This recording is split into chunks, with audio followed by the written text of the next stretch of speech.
तुम साज सजावट के लिए गुब्बारों की तैयारी करके रखना। तुम गुब्बारे मंगवा कर रखना, अलग अलग रंग के, कुछ छोटे कुछ बड़े, अलग अलग आकृति वाले।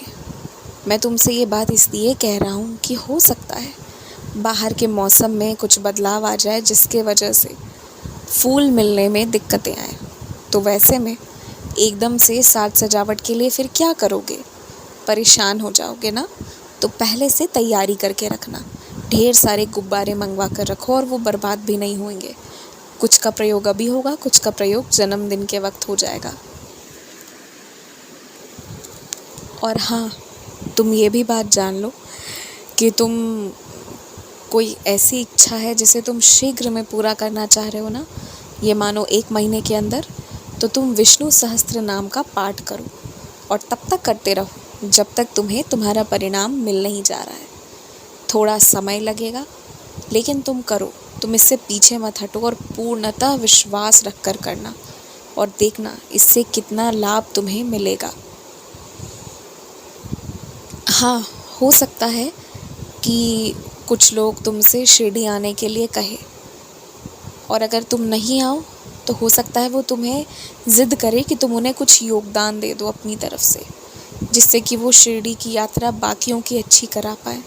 देखो, उनका तुमसे ज़िद करने का मुख्य उद्देश्य तुम्हें ले जाना नहीं है। वो तो जानते हैं कि तुम मेरे इतने प्रिय हो कि तुम जब चाहोगे तुम पूरी सुविधा से आराम से शिरडी आ जाओगे।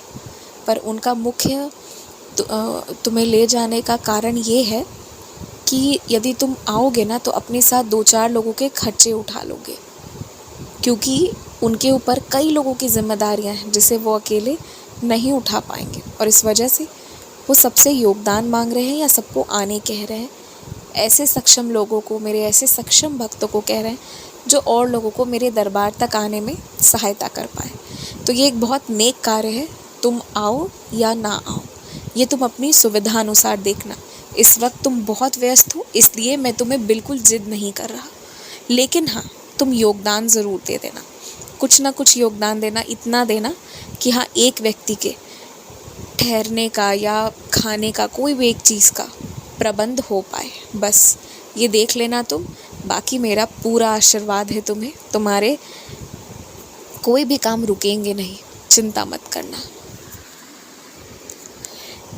तुम्हें ना मेरी सेवा करते करते ऐसा होता चला गया है कि अब तुम्हें फरेब से, चालाकी से ना तो कोई फ़र्क पड़ता है, ना ही दुनिया में किसी के कुछ भी करने से फ़र्क पड़ने लगा है। अब ये जो भी हुआ है ना, ये मेरे सेवा का तुम्हें सबसे पहला आशीर्वाद मिला। और जिस क्षण किसी व्यक्ति को ये आशीर्वाद मिलता है ना, उसकी आधी चिंता यानी उसका आधा टेंशन दूर हो जाता है। तो ये सबसे बड़ा और प्रथम आशीर्वाद तुम्हें मिला है।